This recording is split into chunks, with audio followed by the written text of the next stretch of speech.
You're infatuated with power. Obsessed, really. You don't just believe in manifestation, you feel it with every fiber of your being. Deep in your bones, you can feel the power that's within you. You know it. In your soul, there is something magical about you, a hidden potential just waiting to come out. And if you're really honest with yourself, you know you've always felt just a little bit different than everyone else. Like, sometimes the things that you want to talk about are so abstract that you cannot put them into words, but in your bones, you know that they're true. And that is exactly how Lana Del Rey has ensnared the heart of her audience. She makes you stop and wonder, feel the magic within the air. She makes you feel so much deeper than you've ever felt before. Like, there's something bubbling beneath the surface that you just can't wait to explore. And that, my dear, is the magic of the magician. The energy of wonder and possibilities, the unexplored unknown. Today we're talking the Magician brand archetype. Welcome back to the brand archetype breakdowns, where I decode your favorite celebrities, thought leaders, influencers, and icons using brand psychology. So if you want to build a highly profitable personal brand, you're in the right place. I'm Irisol Asteria, and if you're new here, hello. It's nice to meet you. So before we dive into the Magician brand archetype, I just want to let you know I'm trying something a little bit new with my videos. As you know, I'm a new channel, testing and trying out some new things. The other day I was at a coffee shop and I had like a 4-hour conversation with one of my friends about brand psychology and branding and marketing, and the energy was just so magical. I had so much fun that I wanted to bring more of kind of that flavor and personality into these videos as well. So I might go off on random tangents a little bit, and I just want to share a little bit more personalized stories with what I'm talking about. So if you like this video, and if you like me going on more kind of casual rants rather than having kind of a perfectly proper script, let me know down in the comments, and I will try and bring more of my personality into these videos as well. Or if you prefer more direct, more scripted videos, I also want to know. Sometimes with some of the videos that I watch, I don't want the fluff, I just want the direct information. So let me know what you like and let me know why you like it. And then I'll create more types of videos just for you. Anyways, that's enough about that. Let's get back to the video. So if you've joined me in any of my videos so far, you know we're going to talk about 4 different things. Number 1, we'll do a little bit of an overview of the Magician brand archetype. Basically, what does this archetype represent? Why are people magnetized to them? AKA like your strengths if you're the Magician brand archetype. Then number 2, we're going to talk a little bit about the aesthetic. So not just kind of what you should wear as this brand archetype, but also apply what I'm talking about to your marketing and your branding as well, how you position yourself to the rest of the world. Then we're going to do number 3, we're going to talk about some celebrity examples. Wink wink if you can't tell who I'm going to talk about yet. Lana Del Rey is going to be our number 1 example of the Magician brand archetype. And then number 4, we're going to wrap up with some of the weaknesses of the Magician brand archetype. Basically, things that you should watch out for, or kind of what makes you not magnetic so you can kind of skirt around it and focus your attentions elsewhere. So if you're ready to dive on in, then let's get started. When you think of someone who is the Magician brand archetype, you think about magic and wonder and possibilities. That mysticism feeling, like no matter how much you get to know this person, you'll still never know who they are because they're just this unexplored ocean of ideas and concepts that nobody will ever understand about this person. Someone who is the Magician brand archetype feels like they live kind of in la la land. They might talk about things that don't really make sense. They might seem a little bit woo-woo or very spiritual or very out there. But the Magician brand archetype isn't always super woo-woo, but they have this kind of alluring mysticism about them. Like no matter how much time you spend with them, you will never fully understand the depth of who they are. And honestly, that's true because the magician is out exploring, but they're not exploring like the explorer archetype does, who explores like the known world, the magician archetype is exploring the unknown. So those of you guys that are into consciousness, the magician archetype is very the dark consciousness usually. They are the seeker of new ideas, new experiences, concepts that have never existed before. They play with these new ideas, and their job is really to bring the collective consciousness to a higher level to some degree. They're here to bring new ideas and new perspectives to help people along their path. So when you think about the magician brain archetype, you know, your psychics, your tarot readers, they are very good examples of a dominant magician archetype. With the magician archetype, the magician isn't here to give people answers. They're here to give them new ideas and kind of options and roads that they never would have considered for themselves. For example, when you're going through a big up level in your life, there's a lot of people that have this fascination with going to see tarot readers or getting their astrology done. I know for myself, before I moved back to the States, I got my astrocartography done. When you are going through an up level in your life, there is a lot of feeling of unknown. And when people feel the unknown, they want answers. They're looking for answers. They're looking for other people who feel as though they know something a little bit deeper than they know themselves. So the magician is highly magnetic to people who are going through some form of up-level or transformation within their lives. And they're going through a transformation where they don't know what the other side looks like. So if you're the magician archetype, you attract people because you explore these new ideas and you're able to, you know, carry your lantern forward, guiding people along their own paths. But remember, as a magician, your job isn't to tell other people who to be or how to be or what the final answer is, we'll say, but you're here to give them information so that they can make their own choices and follow their own paths. People who are the magician brain archetype usually feel like nobody quite understands them, and that's good, and that is actually how it should be. The magician doesn't actually attract other people who are dominant magician brain archetypes. You might be friends with other people that are magician brain archetypes, but the people that want to follow you and consume your content will never be the same type of archetype as you, because the magician is exploring within their own fields and then bringing that new information back into the collective. Your job isn't to make other people be like you. That would actually make you lose your mysticism, and that would make you lose your allure, because now you're kind of conforming other minds and consciousnesses to match yours, when really you're meant to be you in your eclecticism. What I want you to remember, if you're a magician brain archetype, is that you have the answers that your people need, and they are attracted to you because you have the answers. Just remember that they need to make their own choices and let them make their own decisions. It's not your responsibility to handhold people along their paths. It's to give them the information so that they can make their own choices. And a lot of the time, you have the answers to people's questions that they don't even realize that they have. On a side note for my magicians out there, if you're a dominant magician archetype, most likely you're not a healer, and I don't want you to think of yourself as some type of healer.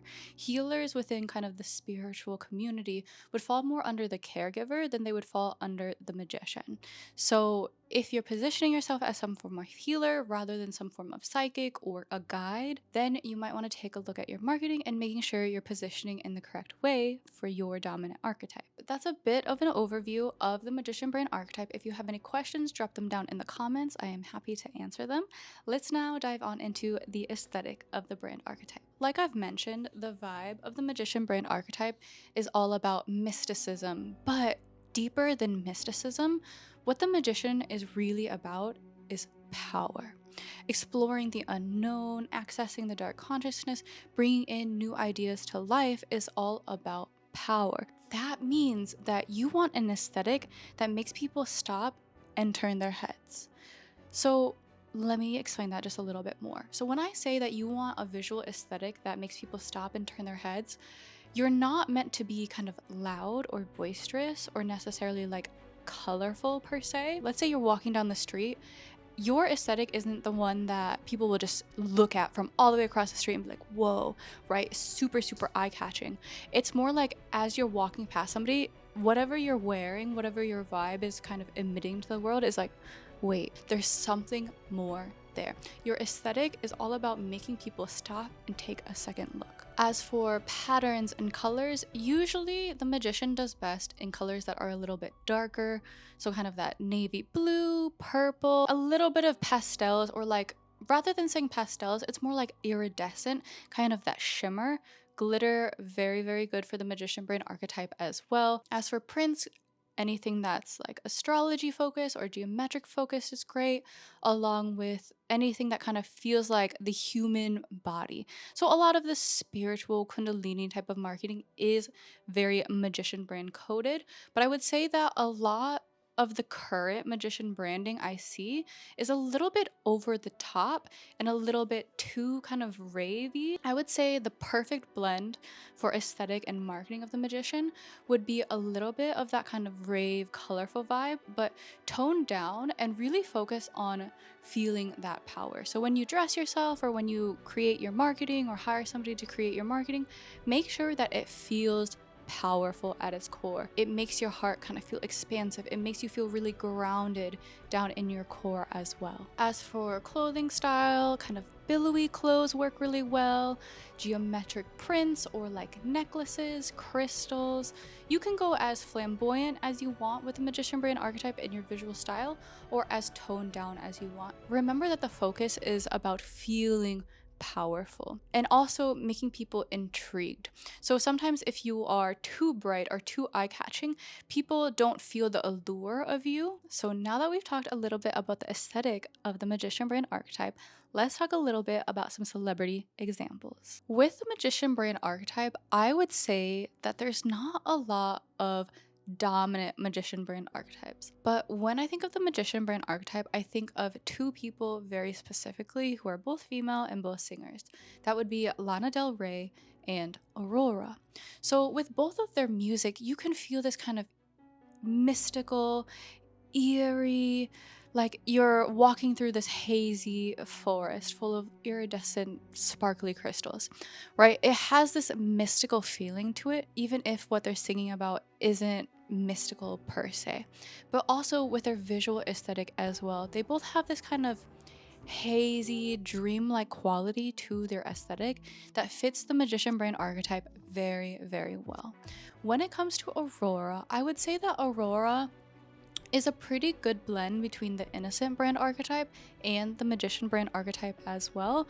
I would say sometimes I think, like, when I wrote my script, I was like, she is more innocent dominant, and then today I'm like, she fits the magician just so well. So she'd be a really good example of a hybrid brand where she has both of these brand archetypes squashed together, like a 50-50 split between the two. I want to talk a little bit more about Lana Del Rey because I know to some degree a lot of people might see her and see the lover brand archetype because she is kind of very feminine within her branding, but she's actually much more magician dominant because the thing you remember about her is kind of this mystery, this ethereal type of feeling. So even though like the romance and the love is part of her brand identity as well, what makes her very memorable is almost this fairy-like quality to her. She makes you stop and wonder and sit and feel within your emotions. She makes you feel deeper than you've ever felt before. And there's just this mysterious quality to her. Like, no matter how much you explore her, you would never know who it is she really is or what she really believes. And that is the magician. As for the other celebrity that I want to talk about today, it would be Joe Dispenza. And he specifically teaches how to become superhuman, how to expand beyond the consciousness of your current body and become more than just your highest potential. And that is a direct reflection of the magician brand archetype within his branding. So if we were to compare him to someone like Tony Robbins, who is the hero brand archetype, Tony Robbins represents like reaching the peak of your potential, becoming the best version of yourself, and creating your best life.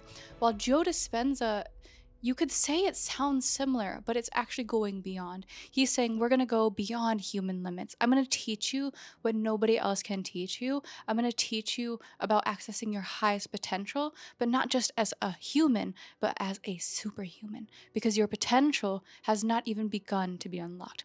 That is Joe Dispenza in a nutshell. He uses a lot of that bluish purple that feels kind of astrology, galaxy oriented. A few more magician brand archetypes that are either dominant, supporting, and some of them are hidden as well would be Neo from The Matrix, Dumbledore from Harry Potter, Lady Gaga is another good example.